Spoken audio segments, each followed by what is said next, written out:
Hey guys, Cameron here. Welcome to the channel.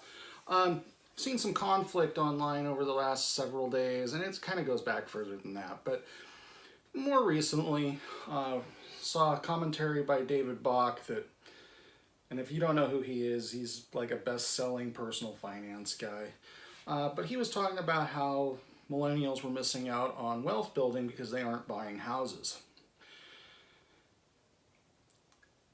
I have a little bit of a difficult time with that theory because in many markets right now, it's kind of hard to buy because it's been hot, the market's been hot, and it's probably really not the best time to buy. Be that as it may, individual markets vary. So there was that point of view. And then recently, Gary Vaynerchuk, some of you may know him as Gary Vee, said that if you are working on a business and whatnot, you're better off putting the money you'd use for a down payment towards your business rather than as a down payment on a house. His view was that your house, when your business is successful, is going to look very different than the house you have now. The key here with what Gary Vee said was that for people that are working on building their own business, your entrepreneurs. And in many cases, if they're a tech entrepreneur, they're going to be based around, San Jose, California, Silicon Valley area, where housing prices, your minimum buy-in is probably going to be $600,000. And if you use the conventional 20% down formula, that's $120,000 that you're putting down that you could be putting towards something else. If you're in the Seattle, parts of Seattle are very much the same way. Ballard neighborhood comes to mind, where minimum buy-in there is about $600,000. If you go to other parts of the country, this isn't so much of an issue, and even some parts of various states. Area I'm in, median home price is $200,000 to $250,000, depending on where the market's at. So it's less. There's less monetary impact to the person who's trying to put 20% down. If we look at the market right now, it's starting to cool off a bit. It's been hot for a while, and that has made the way the market has been. We've seen a lot of rehabbing, a lot of flipping. Just about every house in the area I live that I kept an eye on that was a candidate for a flip or a rehab is now been rehabbed and resold. Virtually every one of them. I'm looking around going, man, there really isn't much left if somebody wants to do that. One of my friends is still managing it, but we'll see how long that continues. Now, when the real estate market crashed back about 2008, a lot of people took the author of Rich Dad Poor Dad, Robert Kiyosaki, they took him to task for saying real estate was a great investment. Again, at that point you're looking at generalizations. If somebody tells you that real estate never goes down, it only goes up, they're lying to you.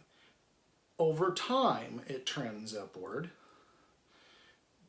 But in the near term, there's very possibly cases of it going down. If you look around the 1970s in the Seattle area, there was a sign in Seattle that said, well, the last person out of Seattle, please turn out the lights, because the major employer at the time was Boeing. And Boeing laid a bunch of people off. So yeah, people went elsewhere looking for work. Savings and loan crisis in 1986, they rewrote the laws as they pertain to real estate loss deductions, and that affected many professionals that were trying to write off a large portion of their income. And then we get to 2008 timeframe where everybody was like, hey, real estate market always goes up, it never comes down, this is the new economy. And anytime somebody says this is a new economy, or your barber's telling you what a great investment something is, that's a great time to be selling.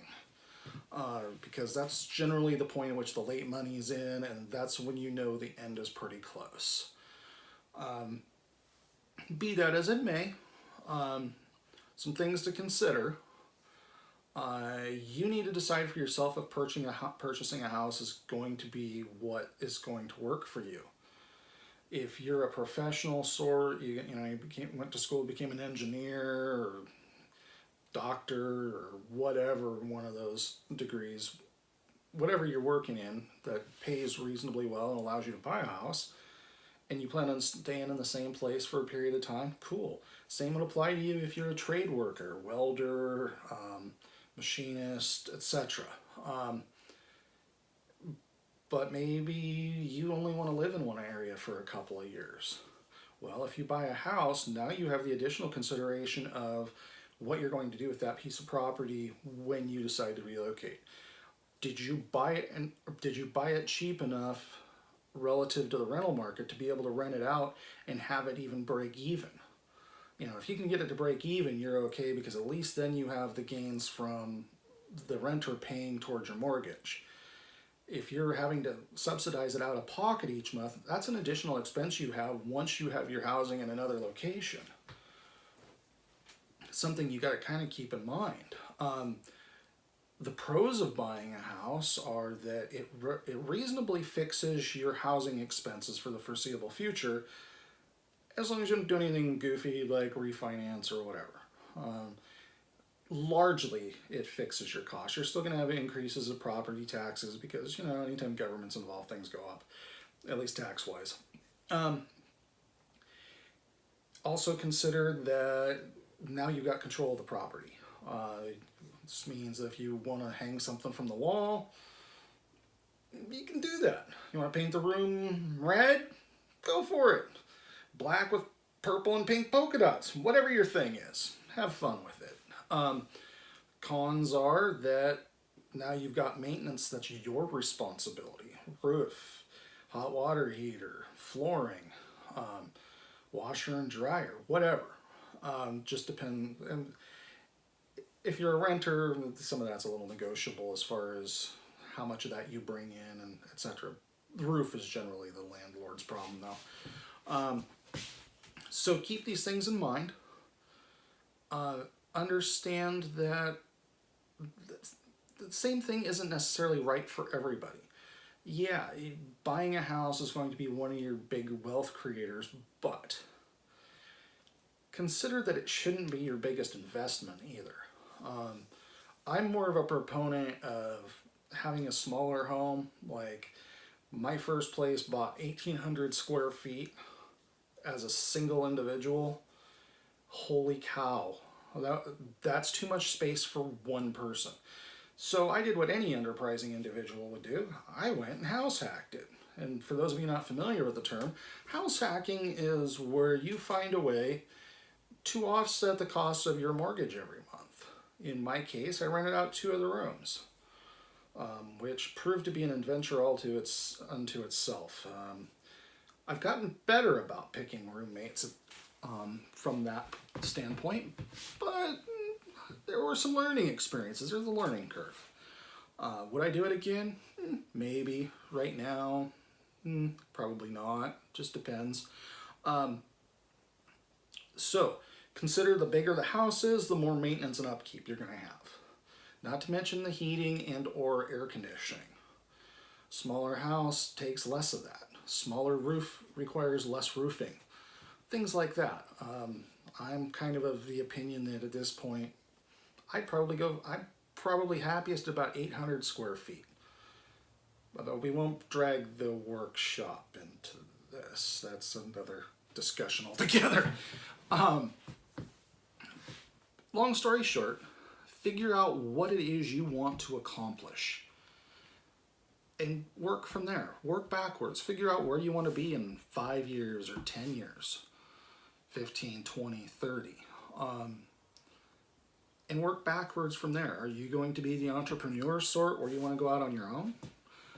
Or do you plan on working for the same employer for as long as you can before moving on to another one?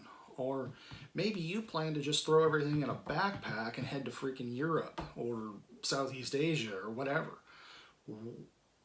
Consider what it is you want to do. Do math. God, I know how much some of us hate that. And figure out what's going to be your best option. Operate on the theory that real estate doesn't necessarily always go up. If you're trying to do this in a way that you want to make money, try to buy a place where you're going to have equity going in. It's hard in some markets to do that. Sometimes it may involve some sweat equity. May have to hang some drywall, do some mud and tape work, etc.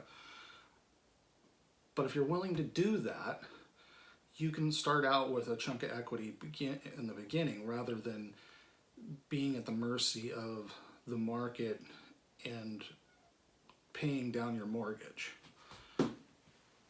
So that'll about cover it for today. If you guys have any questions, feel free to drop them in the comments. Otherwise, hope you all have a good day. Please like and subscribe, and I will see you again soon. Talk to you later.